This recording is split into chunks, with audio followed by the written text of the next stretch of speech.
RD coaching classes में आपका स्वागत है। आज हम कक्षा 11th के अर्धवार्षिक परीक्षा 2024-25 की स्टडी करेंगे। आपका पहला प्रश्न है, सही विकल्प चुनकर लिखिए। सही विकल्प चुनकर लिखिए। इसमें पहला प्रश्न है, क्लोरीन आयन में इलेक्ट्रॉनों की संख्या होगी। तो जो क्लोरीन और माइनस आयन दे रखा है, इसमें इलेक्ट्रॉनों की संख्या पूछी है कि कितनी होगी। तो हमें पता है कि क्लोरीन आयन में इलेक्ट्रॉनों की संख्या कितनी होती है। कितनी होती है? 18 होती है। अब कैसे होती है हम इसको देखते हैं। तो इसके लिए कुछ हम फैक्चुअल चीज़ सीखेंगे। तो हम डीपली सीखेंगे। आप एक के बाद एक मेरे साथ नोट करते रहें और समझते रहें। तो हमें दिया गया है क्लोरीन आयन दिया गया है, और क्लोरीन का हम जानते हैं कि इलेक्ट्रॉन कितना होता है, परमाणु क्रमांक 17 होता है। ठीक है, अब परमाणु क्रमांक 17 होता है, लेकिन हमें Cl+ ये माइनस का दे रखा है, तो एक इलेक्ट्रॉन एक्स्ट्रा है हमारे पास, इसलिए 17 और एक कितना हुआ, 18 इलेक्ट्रॉन। इसलिए क्लोरीन आयन पर इलेक्ट्रॉन की संख्या कितनी हुई, 18। अब इसको दूसरे हिसाब से समझते हैं हम। ठीक है, इसको दूसरे प्रकार से देखते हैं। मान लीजिए आपके पास ये Cl है और आपके ऐसे इलेक्ट्रॉन। आप इसको इस प्रकार से लैंग्वेज में लिख सकते हैं, और आपकी रिएक्शन क्या बनेगी, Cl-। ठीक है, तो ये हो जाएगा आपका क्लोरीन का कितना, 17 और इलेक्ट्रॉन एक। ठीक है, तो कितना हुआ, 18 इलेक्ट्रॉन। ये आपका आंसर हो जाएगा। आई होप आपको समझ में आ गया हो। ये पहला प्रश्न है। ठीक है, अब सेकेंड की बात करते हैं। तो ये हमारा आंसर क्या जाएगा, 18। फिर आता है परिवर्तित संयोजकता प्रदर्शित करते हैं। तो परिवर्तित संयोजकता मोस्टली कौन करते हैं, संक्रमण तत्व करते हैं। कौन करता है, संक्रमण तत्व। ठीक है, तो इसको भी हम समझने का प्रयास करते हैं। लेक्चर लंबा जरूर होगा, लेकिन आपको कम से कम इसमें कुछ सीखने को मिलेगा। तो हमारा परिवर्तित संयोजक प्रदर्शित करते हैं का आंसर क्या हो रहा है, संक्रमण तत्व। अब क्यों हो रहा है, तो इसके लिए हम समझ लेते हैं। तो सबसे पहले हम समझेंगे संक्रमण तत्व होते क्या है। ठीक है, संक्रमण तत्व होते क्या है। संक्रमण तत्व जिसे हम क्या बोलते हैं, ट्रांजिशन मेटल। क्या बोलेंगे, ट्रांजिशन मेटल्स या एलिमेंट्स। एलिमेंट्स भी बोल सकते हैं इसको। ठीक है, तो इसकी डेफिनेशन की बात करें तो संक्रमण तत्व वे होते हैं जिनकी डी ऑर्बिटल आंशिक रूप से भरी होती है।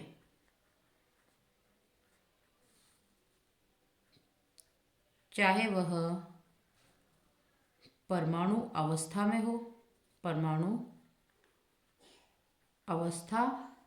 में हो, या आयनिक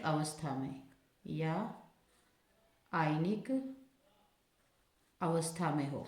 ठीक है, अब इसके लिए कुछ उदाहरण और भी है, तो हम देख लेते हैं उदाहरण। ये परिवर्तित संयोजकता प्रदर्शित, ठीक है, जैसे आयरन हो गया, कॉपर हो गया, फिर निकिल हो गया, क्रोमियम, मैग्नीज आदि। ये सब क्या आपके संक्रमण तत्व है। स्पेशली हम देखेंगे परिवर्तित संयोजकता कौन प्रदर्शित करता है, तो इसके लिए भी लिख लेंगे परिवर्तित। ये मैं इस प्रकार से लिखा रहा हूँ ताकि आपका सारे डाउट क्लियर होते जाए और आपके पास एक अच्छे बेहतरीन नोट्स बनते जाए। हो सकता है भविष्य में आप अन्य महत्वपूर्ण एग्जाम की तैयारी करें, तो उसके लिए आप उसके पॉइंट ऑफ व्यू से महत्वपूर्ण है आपके लिए। तो परिवर्तित संयोजकताएं क्या होती है, अब इसका अर्थ देखेंगे। तो एक ही तत्व अलग अलग अलग अलग यौगिकों में अलग अलग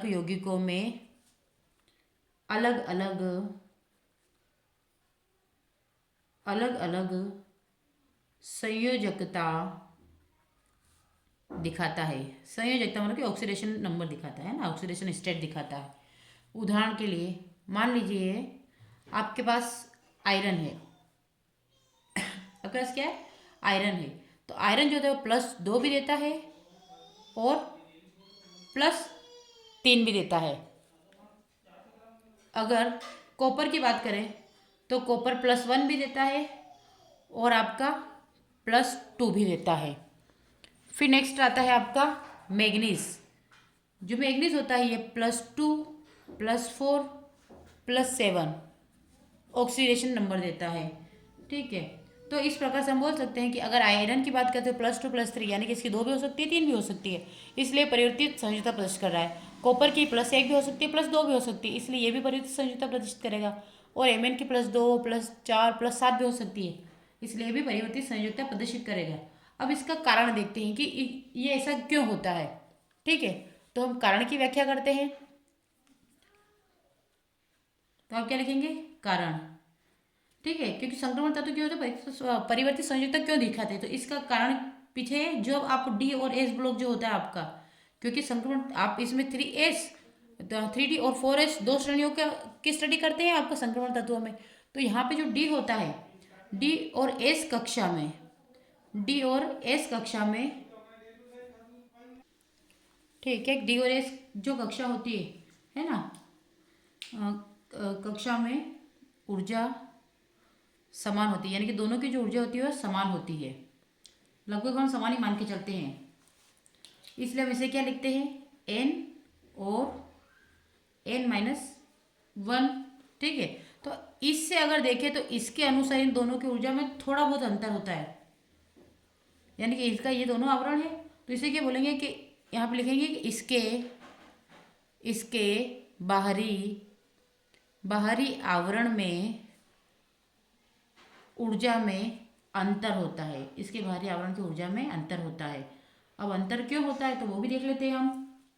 तो इसलिए हम जो दोनों स्तर को लेते हैं, जैसे आपने लिया दोनों स्तर की बात करते हैं आप, 4s की और 3d की, अगर दोनों स्तरों की बात करें तो यहाँ पे आपका 4s है ना, और यहाँ पर आपका क्या है, 4s के बाद क्या आपका 3d, तो इन दोनों में थोड़ा थोड़ा डिफरेंस होगा। वैसे अगर या फिर हम 5s की बात करें और 4d की बात करें तो दोनों में थोड़ा बहुत डिफरेंस होगा। जैसे n+l के नियम से देखते हैं तो 4 कितना है, यानी कि n की वैल्यू हमारे पास 4 है और l की वैल्यू कितनी है, 0। तो हम यहाँ पे क्या करेंगे, इसकी वैल्यू क्या आएगी, 4 आएगी। और अगर इसकी बात करें तो यहाँ पे 3 और d की वैल्यू कितनी, 2, तो +2 कितना हुआ, 5। तो इसकी वैल्यू में 1 का अंतर है। वैसे अगर इधर बात करें तो यहाँ पे कितना है, यहाँ पे कितना आएगा आपका 5 और प्लस तो 0, तो ये आ गया आपके 5। और अगर इसकी बात करें तो 4 प्लस कितना आ जाएगा 2, तो कितना हुआ 6। तो यहाँ पे इन दोनों में भी 1 का डिफरेंस है।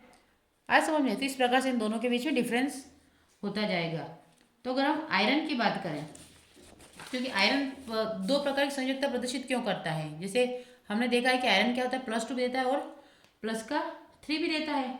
तो +2 +3 क्यों देता है, तो हम एग्जाम्पल के द्वारा समझते हैं आयरन की संरचना। हम सबसे पहले आयरन होता है 26 नंबर पे आता है। अब इसके इलेक्ट्रॉनिक विन्यास की बात करें तो Ar 3d6 4s2 होता है। ठीक है, तो अगर अब हमारे पास ये नॉर्मल कंडीशन में, यानी कि सामान्य अवस्था में, हम बोलेंगे सामान्य अवस्था में इलेक्ट्रॉनिक विन्यास, ये सामान्य अवस्था में इलेक्ट्रॉनिक विन्यास है।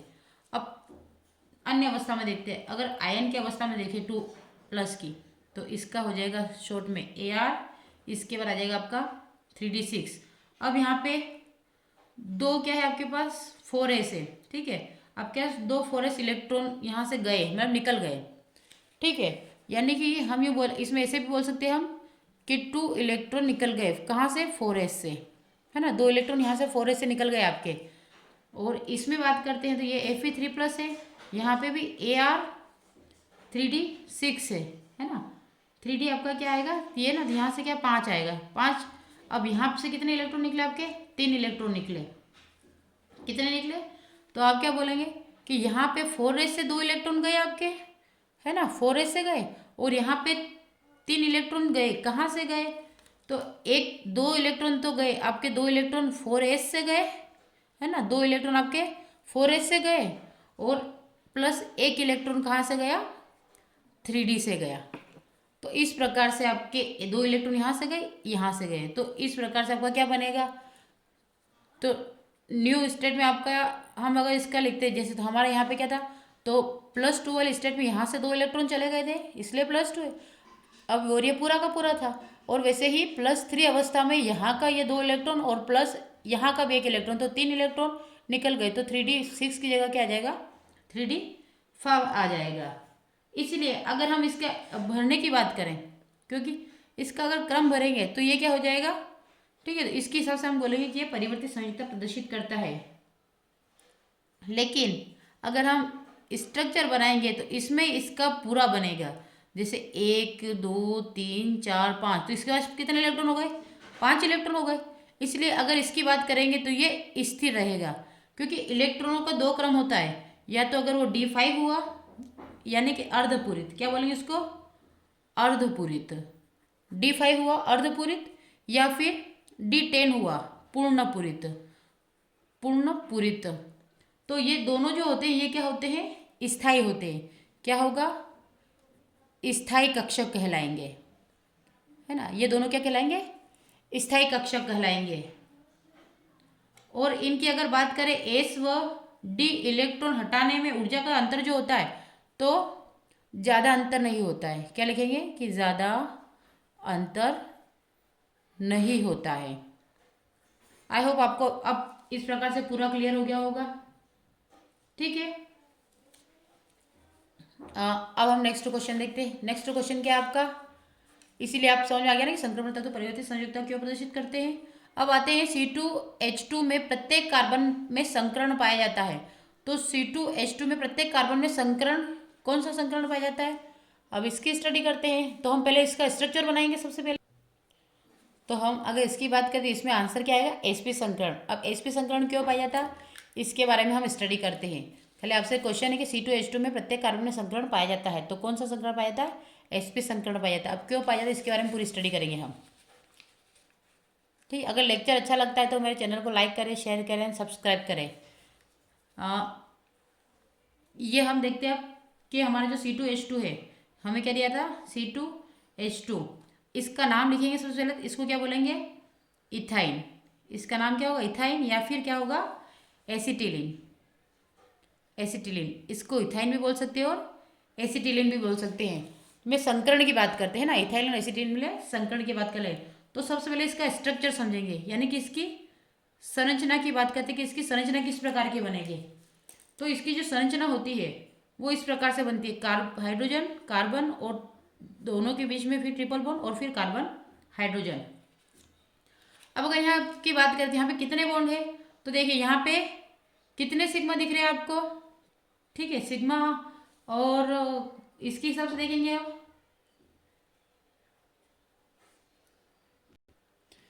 अगर इसमें बात करें तो आपका प्रत्येक कार्बन, यानी कि कार्बन में क्या लिखेंगे हम, कार्बन में सिग्मा व पाई बंधों की संख्या। तो सिग्मा और पाई बंध की संख्या देखते, देखो यहाँ पे समकक्ष अतिव्यापन हो रहा है, और समकक्ष अतिव्यापन मतलब कि सिग्मा बॉन्ड बनाता है। और ये पार्श्व अतिव्यापन है, पार्श्व अतिव्यापन हमेशा क्या बनाता है, पाई बॉन्ड बनाता है। तो अगर हमसे पूछा जाए तो हम बोलेंगे कि यहाँ पे कार्बन के बीच में सिग्मा बॉन्ड कितना है, 1 सिग्मा बॉन्ड है, और पाई बॉन्ड कितना है, 2। तो 1 आएगा, 1 बंद है ना, 1 सिग्मा बंद और 2 पाई बंद है। आई होप यहाँ तक आपका क्लियर हो गया होगा।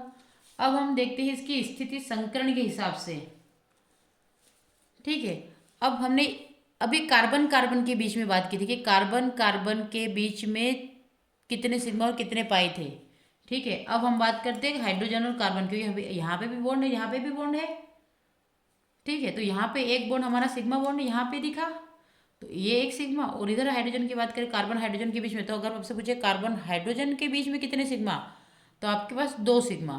कितने सिग्मा, 2 सिग्मा बॉन्ड है, दिख रहा है ना, एक और ये 2, ठीक है।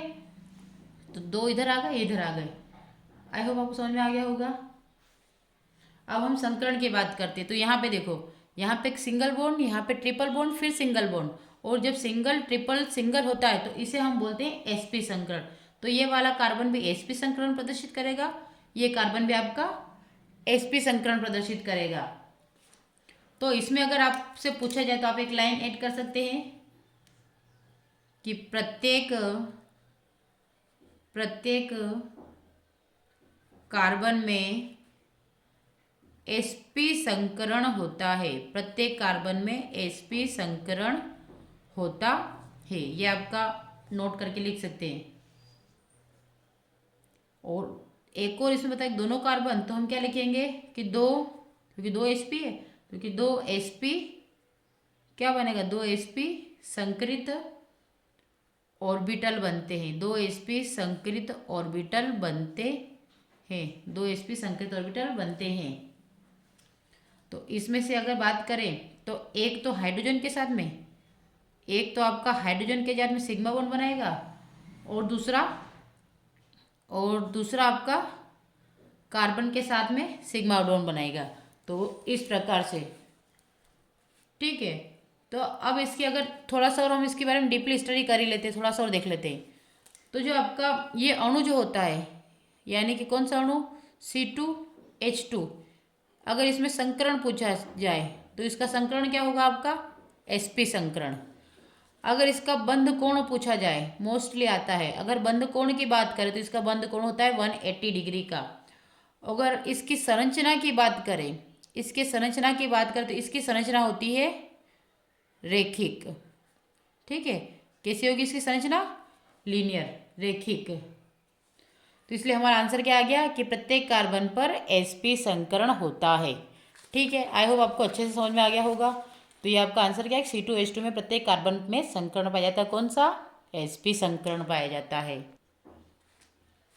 अब हम बात करते हैं नेक्स्ट क्वेश्चन, निम्नलिखित में से ऊष्मागतिकी के फलन का अवस्था फलन है, तो क्या अवस्था फलन कौन सा होगा। तो हमारा आंसर होगा कार्य प्लस ऊष्मा। अब कार्य प्लस ऊष्मा क्यों होता है, इसके बारे में हम देखते हैं। तो सबसे पहले हम सोल्व करने के लिए सबसे अवस्था फलन को समझेंगे कि अवस्था फलन होता क्या है। तो सबसे पहले क्या लिखेंगे हम, अवस्था फलन, अवस्था फलन, ठीक है। इसे बोलेंगे हम स्टेट फंक्शन, स्टेट फंक्शन, ठीक है। तो वे राशियां, साथ में नोट करते जाए, चैनल को लाइक करते जाए। वे राशियां होती है जो केवल प्रणाली की, जो केवल सिस्टम है ना, प्रणाली मतलब प्रणाली की वर्तमान अवस्था पर निर्भर करती है। क्या कहलाता है, पथ पर नहीं, ठीक है। यानी कि अवस्था फलन किसे कहते हैं कि वे राशियां जो केवल प्रणाली यानी सिस्टम पर निर्भर करती है, पथ पर नहीं करती, उसे क्या बोलते हैं, अवस्था फलन कहते हैं। अब इसके उदाहरण देखते हैं। तो आपका पहला एग्जाम्पल है आंतरिक ऊर्जा। क्या आ जाएगा, पहला आंतरिक ऊर्जा, जिसे हम U से प्रदर्शित करते हैं। दूसरा आ जाएगा आपका एंथैल्पी, जिसे हम H से प्रदर्शित करते हैं। तीसरा आ जाएगा आपका दाब, जिसे हम P से प्रदर्शित करते हैं। चौथा आएगा आपका आयतन, जिसे हम V से प्रदर्शित करते हैं। पांचवा आएगा आपका तापमान, जिसे हम T से प्रदर्शित करते हैं। और 6 आएगा आपका एंट्रोपी, जिसे हम S से प्रदर्शित करते हैं। अब इसमें अवस्था फलन कौन नहीं होगा,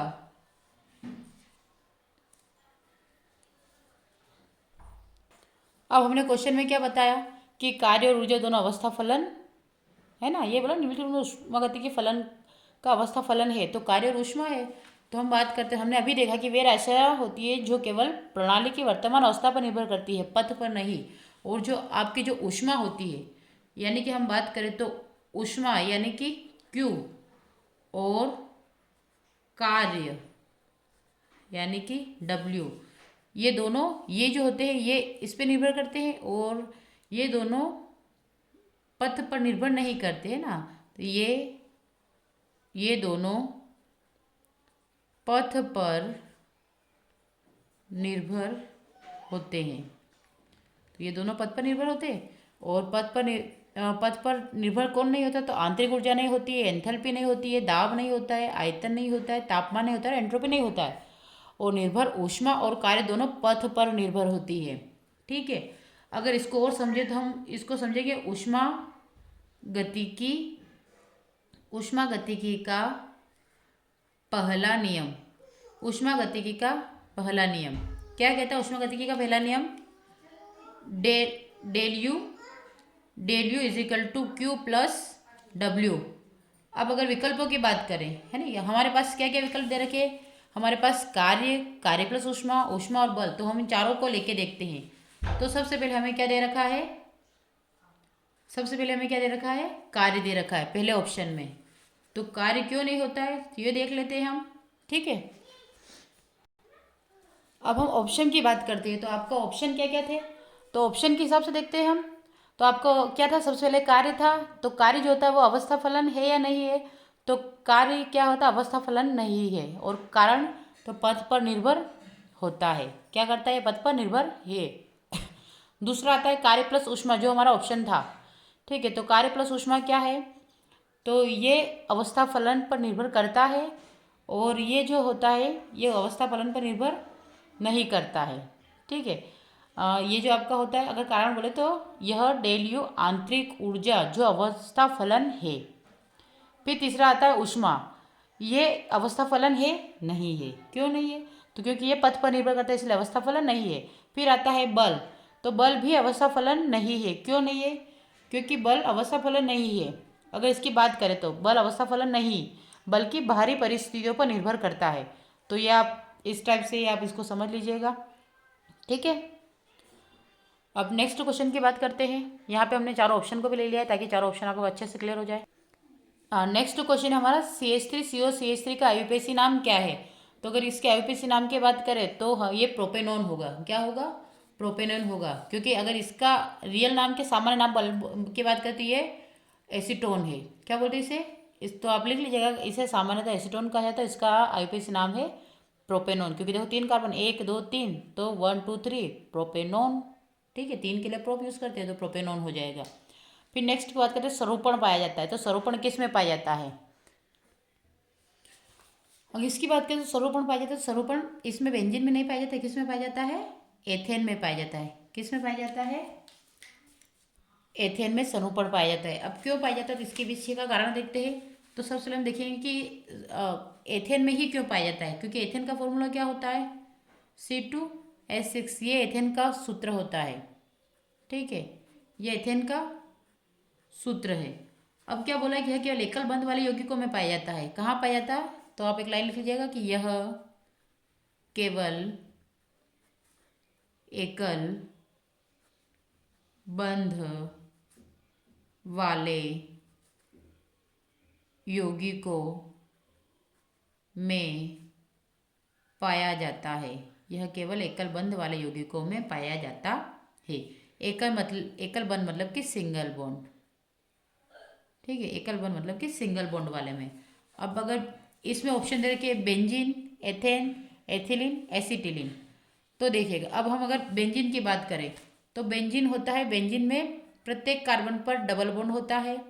तो बेंजीन में हो ही नहीं सकता क्योंकि ये बात ही कर रहा है सिंगल बॉन्ड में होना चाहिए। दूसरा आता है आपका एथेन, फिर एथिलीन आता है। तो एथिलीन की भी बात करें तो उसमें भी डबल बॉन्ड आता है, तो इसमें भी नहीं हो सकता। फिर आता है एसिटिलीन, तो एसिटिलीन में भी आपके ट्रिपल बॉन्ड होते हैं, इसलिए इसमें भी संभव नहीं है।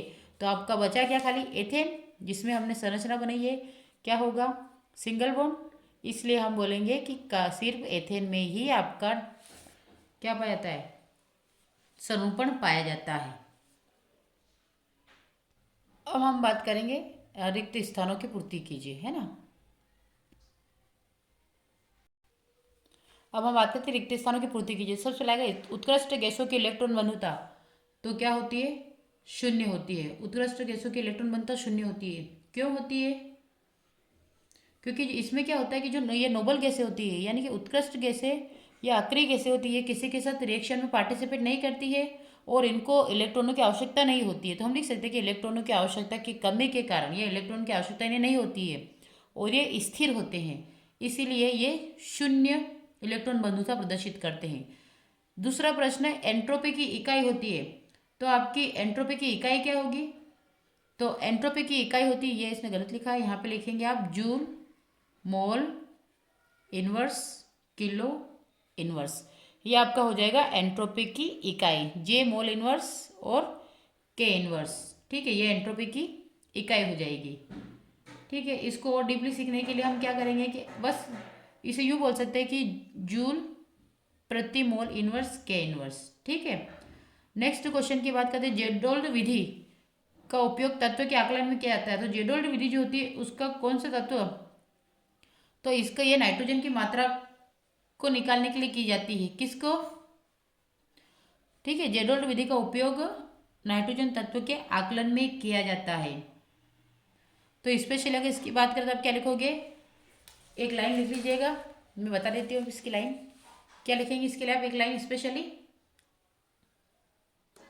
आप लिखेंगे कि यह है ना, पहले इसकी ट्रिक देख लेते हैं एक, तो इसके लिए लिखेंगे, ठीक है, जेडोल, क्या बोले इसको, जेडोल, ये इसका नाम है।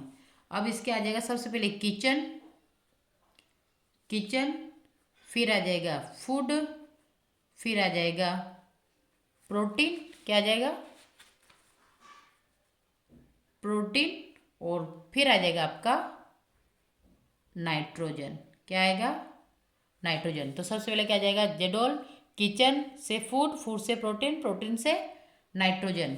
और अगर इसकी लैंग्वेज की बात करें तो इसमें थोड़ा सा और याद रख लीजिएगा कि यह विधि, क्या लिखेंगे, यह विधि प्रोटीन युक्त पदार्थों में नाइट्रोजन की मात्रा ज्ञात करने के लिए प्रयोग होती है, प्रयोग होती है।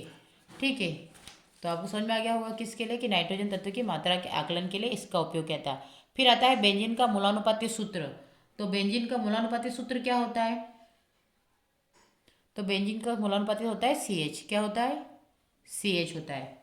फिर नेक्स्ट क्वेश्चन की बात करें, एल्केन का सामान्य सूत्र। तो एल्केन का सामान्य सूत्र क्या होता है, CnH2n प्लस का 2, CnH2n प्लस का 2, ये होता है आपका बेंजीन एल्केन का सामान्य सूत्र। क्योंकि इसमें क्या होता है, ये हाइड्रोजन से पूर्ण है और इसमें ना तो कोई डबल बॉन्ड होता है ना ही ट्रिपल बॉन्ड होता है। अगर इसकी बात करें, जैसे आप मान लीजिए हम लिखते हैं CH4 की बात करते हैं। अब आपका फॉर्मूला क्या है, आपका फॉर्मूला था CnH2n प्लस का 2। तो मान लीजिए कार्बन की संख्या आपके पास कितनी, 1 है, तो आपके पास ये फिर ये 1 प्लस का 2 आया समझ में। तो अब देख लीजिए, ये कार्बन अकेला था, आपने क्या लिखा 1। अब इसकी बात करें हाइड्रोजन की, 2 दूनी 4, 2 एकम 2 प्लस 2 कितना हुआ 4, इसलिए कितनी बनती है, तो 1 हाइड्रोजन, 2 हाइड्रोजन, 3 हाइड्रोजन और 4 हाइड्रोजन। आगे आपको समझ में। जैसे एक और एग्जाम्पल लेते हैं, हम लेते हैं C2H6 का, ठीक है। तो हम यहाँ पे लिखते हैं, खाली हम 2 लेंगे, यानी कि हमने एन की वैल्यू क्या ली, 2 ली। मान लीजिए हम एन की वैल्यू 2 लेते हैं, तो हम फॉर्मूले में फिर वैल्यू पुट करते हैं इसमें। तो हमने क्या लिखा, एन की जगह क्या लिखा 2, यहाँ पे H 2, फिर एन की वैल्यू कितनी आई 2 प्लस का 2। तो देखिए कार्बन कितने हुए 2, और ये हाइड्रोजन 2 दूनी 4, तो आपने 4 और प्लस 2 कितने हुए 6, तो C2H6। आगे समझ में, इस प्रकार से आपको ये करना है। तो आपका एल्केन का सामान्य सूत्र CnH2n प्लस 2 है। फिर अब बोलते हैं मार्स गैस का प्रमुख घटक। तो मार्स गैस का प्रमुख घटक क्या होता है, मेथेन। तो ये भी हमने देख ही लिया, मेथेन का फॉर्मूला और इसको सूत्र भी देख लिया हमने अभी जस्ट। ठीक है, तो ये आपका इस प्रकार से हो जाएगा। अब नेक्स्ट की बात करते हैं। अब आता है आपका सत्य असत्य। तो पहला प्रश्न है, 100 ग्राम विलयन में उपस्थित विलय के ग्राम में मात्रा मोलरता कहलाती है, क्या ये सत्य है, बताएं। क्या क्वेश्चन है कि 100 ग्राम विलयन में उपस्थित विलय की ग्राम में मात्रा मोलरता कहलाती है, तो ये क्या होगा, गलत होगा। क्यों होगा, क्योंकि यह सांद्रता या प्रतिशत विलयन से संबंधित है, मोलरता से नहीं।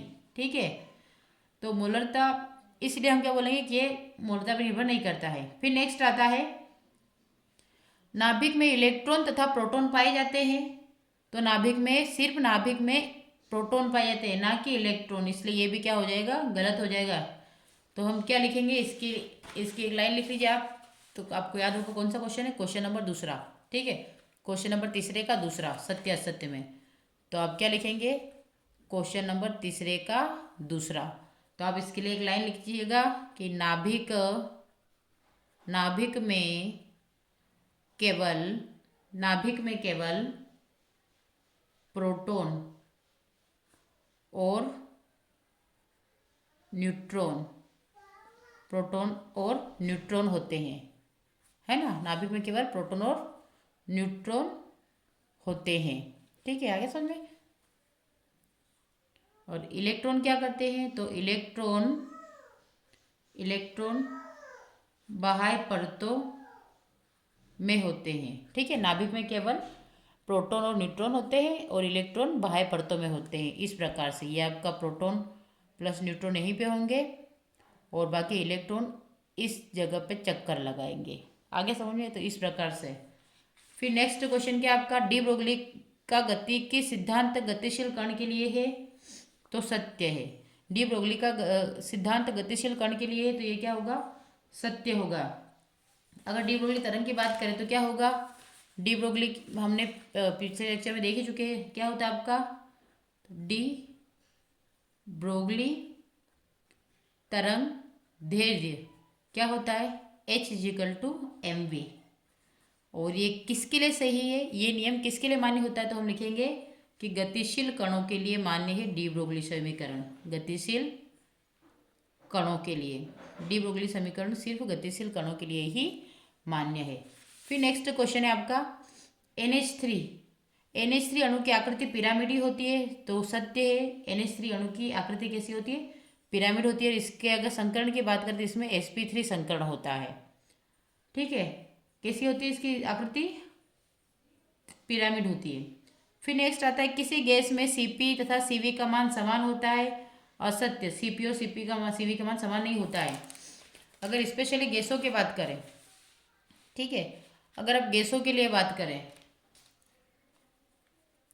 तो यहाँ पे स्पेशल एक लाइन लिख लीजिएगा कि गैसों के लिए Cp > Cv होता है, ठीक है। स्पेशली गैसों के लिए Cp > Cv होता है। केवल ठोस या द्रवों में लगभग समान होता है, तो आपको स्पेशली क्या रखना है कि गैसों के लिए Cp > Cv होता है और केवल ठोस और द्रवों में लगभग समान होता है। फिर नेक्स्ट क्वेश्चन है आपका, किसी ठोस, है ना, क्या क्वेश्चन है आपका, किसी ठोस पदार्थ का बिना द्रव अवस्था में आए वाष्प में परिवर्तन होना ऊर्ध्वपातन कहलाता है, तो सत्य है, ठीक है ना। क्या है ये, सत्य है। तो इसके कुछ एग्जाम्पल भी मैं इसके सामने लिख देती हूँ, ठीक है। क्या क्या एग्जाम्पल है, एक तो आता है नेफ्थेलिन, क्या होता है इसका एग्जाम्पल, नेफ्थेलिन। दूसरा होता है आयोडीन, क्योंकि इसका भी ऊर्ध्वपातन होता है, आयोडीन का ऊर्ध्वपातन। ये सारे आपके ऊर्ध्वपातन के एग्जाम्पल है। आई होप आपको अच्छे से समझ में आ गया होगा, ठीक है। अब नेक्स्ट क्वेश्चन की बात करते हैं हम, क्योंकि अगर इसको तो हल्का से लिख लीजिएगा, जो होता है ठोस से डायरेक्ट क्या बनता है आपका, गैस बनता है। अब हम नेक्स्ट क्वेश्चन नंबर 4 की बात करते हैं, सही जोड़ी बनाइए, ठीक है। इसमें आता है सबसे पहले आपका क्रोमेटोग्राफी। तो क्रोमेटोग्राफी किसके लिए सही होती है, शोधन के लिए। और शोधन की प्रक्रिया क्या होती है, तो मिश्रणों को अलग शुद्ध करने के लिए प्रयुक्त होती है। स्पेशली अलग और शुद्ध करने के लिए क्रोमेटोग्राफी विधि का प्रयोग किया जाता है। दूसरी आता है लेबिंग विधि। जो लीबिंग होती है वो कार्बन और हाइड्रोजन का आकलन करने के लिए, यानी मात्रात्मक विश्लेषण करने के लिए लीबिंग विधि यूज की जाती है। फिर नेक्स्ट आता है आपका क्लोरोफ्लोरोकार्बन। तो ये एक प्रशीतक होता है, यानी कि शीतलक होता है। तो इसे ज़्यादातर रेफ्रिजरेटर और एयर कंडीशनर में प्रयुक्त किया जाता है। आपके फ्रिज वगैरह में या ठंडी प्रशीतक जो गैसें प्रदान करता है उनमें इसका यूज़ किया जाता है। फिर नेक्स्ट आता है बहुलीकरण। तो बहुलीकरण क्या होता है आपका, पॉलीथीन होता है, तो एथिन का बहुलीकरण पॉलीथीन बनता है ना। तो एथिलीन के बहुलीकरण से क्या बनता है आपका पॉलीथीन, एथिलीन। क्या लिखोगे, एथिलीन के बहुलीकरण से आपका पॉलीथीन बनता है। फिर नेक्स्ट आता है संविदलन। तो संविदलन क्या होगा, लास्ट में आपका मुक्त मूलक। मुक्त मूलक संविदलन से बनता है, यानी कि बॉन्ड के टूटने पर आपका क्या बनता है, मुक्त मूलक बनता है। मान लीजिए इसके लिए भी एक एग्जाम्पल ले लेते हैं मुक्त मूलक के लिए। जैसे आपको दिया गया है, CH3Cl दिया गया है, ठीक है। अब यहाँ से एक बॉन्ड आप जब तोड़ोगे तो आपका क्या बनेगा, CH3 + Cl-। आया समझ में। इस प्रकार से ये विदलन, तो संविदलन ये क्रिया आपके मुक्त मूलक बनाती है। फिर अगला प्रश्न आता है आपका क्वेश्चन नंबर 5वां। क्या दिया गया है इसमें, एक शब्द या वाक्य में उत्तर दीजिए। अब इसको भी हम देख लेते हैं एक बार। अब हम आपके एक वाक्य शब्द में उत्तर लिखिए। सबसे पहले आता है रसायन विज्ञान का जनक किसे माना जाता है। तो रसायन विज्ञान का जनक किसे माना जाता है, एंटोइन लेवोजियर, यानी कि एंटोनिवन लेवोजियर को माना जाता है। किसे माना जाता है, एंटोनिवन लेवोजियर को माना जाता है। तो आप इसका नाम भी याद है वैसे आपको, तो फिर भी हम रिवीजन कर ही लेते हैं, ठीक है। तो पहले का आंसर क्या है आपका, पहले ऑप्शन का आंसर है आपका एंटोइन लेवोइजियर, ठीक है, लेवोइजियर। क्योंकि जो लेवोजियर होते हैं ना, इन्होंने रसायन विज्ञान को केवल अवलोकन या व्याख्या का ज्ञान बनाकर प्रयोगात्मक मापनीय सिद्धांत प्रतिपादित किए थे, ठीक है। और अगर द्रव्यमान संरक्षण नियम की बात करें तो ये भी इनका ही द्रव्यमान संरक्षण नियम में महत्वपूर्ण योगदान है। इसलिए इन्हें क्या बोला जाता है, इसलिए इन्हें क्या बोला जाता है, father of chemistry. Father of chemistry किसे बोला जाता है, एंटोनिवन लेवोजियर को। फिर नेक्स्ट क्वेश्चन है आपका, किस कक्षक में दिशात्मक प्रभाव नहीं होता। तो दिशात्मक प्रभाव किस में नहीं होता है, तो क्या लिखोगे दूसरा आंसर, एस कक्षक में दिशात्मक प्रभाव नहीं होता है। क्योंकि हमने जाना है कि एस का आकार कैसा होता है, गोलाकार। और एक गोले का आप दिशा कैसे बता सकते हैं, ठीक है, एक गोले की दिशा बताना असंभव है। इसलिए अगर कोई बोले कि किस कक्षक में दिशात्मक प्रभाव नहीं होता, तो एस कक्षक में दिशात्मक प्रभाव नहीं होता, क्योंकि इसका जो इलेक्ट्रॉन घनत्व तो हर दिशा में समान होता है, ठीक है। तो अगर कोई पूछे कि क्यों, तो इसका ये बोलना, इलेक्ट्रॉन घनत्व काई के लिए, इलेक्ट्रॉन घनत्व हर दिशा में समान होता है, हर दिशा में समान, ठीक है। क्या लिखोगे, हर दिशा में समान। क्योंकि जो एस कक्षक होता है वो दिशा पर निर्भर नहीं करता। तो एक और लाइन लिख लीजिएगा, एस कक्षक के बारे में क्या लिखोगे, एस कक्षक है ना, एस कक्षक वाले में कि दिशा पर निर्भर नहीं करता, ठीक है। फिर नेक्स्ट क्वेश्चन है आपका, क्या है, आवर्त सारणी में सबसे प्रबल अपचायक तत्व का नाम बताए। तो आवर्त सारणी में सबसे प्रबल अपचायक तत्व का नाम क्या हो जाएगा आपका, लिथियम। क्या होगा, आवर्त सारणी में सबसे प्रबल अपचायक का तत्व का नाम है लिथियम, जिसे संकेत Li से प्रदर्शित करते हैं। क्योंकि ये जो होता है ये क्या करता है, दूसरे को इलेक्ट्रॉन देता है, दूसरे को इलेक्ट्रॉन देता है और स्वयं ऑक्सीकरण हो जाता है, यानी कि स्वयं का ऑक्सीकरण हो जाता है, ऑक्सीकरण हो जाता है। इसलिए क्या होता है, प्रबल अपचायक माना जाता है। अगर इसकी बात करें हम, तो इसका SHE कितना होता है, तो -3.04 विभव होता है। तो ये भी आप इसका याद रख लीजिएगा। अब तो इसको क्या बोलेंगे, यानी कि स्टैंडर्ड रिड्यूसिंग पोटेंशियल, जिसे हम हिंदी में क्या बोल रहे थे, प्रबल अपचायक, है ना। और अगर इसका एक और होता है कि जो इसका उपयोग होता है तो लिथियम बैटरी में उपयोग होता है ना। तो आप उदाहरण करके लिख लीजिएगा, उदाहरण, तो बैटरी में लिथियम बहुत सक्रिय है, क्योंकि क्योंकि यह यह आसानी से इलेक्ट्रॉन देता है। तो क्या बोलेंगे, बैटरी में लिथियम बहुत सक्रिय है क्योंकि आसानी से इलेक्ट्रॉन देता है। फिर नेक्स्ट प्रश्न क्या है आपका, sp अतिव्यापन से बनने वाले बंध का नाम। तो हम डायरेक्ट यहीं पे लिख देते हैं sp संकरण। क्या होगा, sp संकरण होगा। अब हम पहले बात कर चुके हैं कि sp संकरण जहाँ होता है तो इसकी विशेषताएं क्या क्या होती है। तो अगर आप sp संकरण की बात करें तो आपका ऑर्बिटल सबसे पहले sp संकरण वाला ऑर्बिटल रेखीय होगा, है ना, क्या होगा, रेखीय होगा। इसका कोण 180 डिग्री होगा। अगर एग्जाम्पल की बात करें तो एसिटिलीन होगा, और एसिटिलीन का सूत्र है कार्बन ट्रिपल बॉन्ड कार्बन, ये आपका एसिटिलीन का फॉर्मूला हो जाएगा। ठीक है, अब इसमें सिग्मा पाई बॉन्ड भी रहते हैं, तो हमने पहले ही बात कर चुके हैं। तो फिर नेक्स्ट आता है आपका पांचवा, बेंजीन चक्र के कार्बन में किस प्रकार का संकरण पाया जाता है। तो बेंजीन चक्र के कार्बन में sp2 संकरण पाया जाता है। क्यों? क्योंकि देखो ये बेंजीन चक्र का कार्बन है, इसमें 1 2 3, और हम देखते कि डबल, फिर सिंगल, फिर सिंगल, फिर डबल, सिंगल, फिर, तो इस प्रकार से डबल सिंगल सिंगल डबल, यानी कि एक कार्बन अगर डबल सिंगल डबल से कनेक्ट है तो उसे क्या बोलेंगे हम, sp2 संकरित कार्बन, यानी कि ये सभी sp2 संकरित कार्बन। इसलिए इसके अंदर यहाँ पे देखो ये डबल सिंगल है ना, डबल सिंगल, तो सब क्या है, sp2 संकरित कार्बन। इसलिए अगर बेंजीन के संकरण की बात करें तो बेंजीन में संकरण कौन सा पाया जाता है, sp2 संकरण पाया जाता है। ठीक है, और बॉन्ड की बात करें तो 3 पाई और 6 सिग्मा बॉन्ड पाए जाते हैं, ये स्पेशली आप ध्यान रखें। अब ये हमारा पिछले अर्धवार्षिक के ऑब्जेक्टिव सारे निपट चुके हैं। अगर इसमें और भी कुछ डाउट वगैरह होता तो आप कमेंट करें ताकि मैं इसको और क्लियरिटी के साथ समझा सकूं। आई होप आपको मेरा लेक्चर अच्छा लगा होगा। अगर अच्छा लगता है तो मेरे चैनल को लाइक करें, शेयर करें, अधिक से अधिक सब्सक्राइब करें। Thank you for watching. मिलते हैं नेक्स्ट लेक्चर में।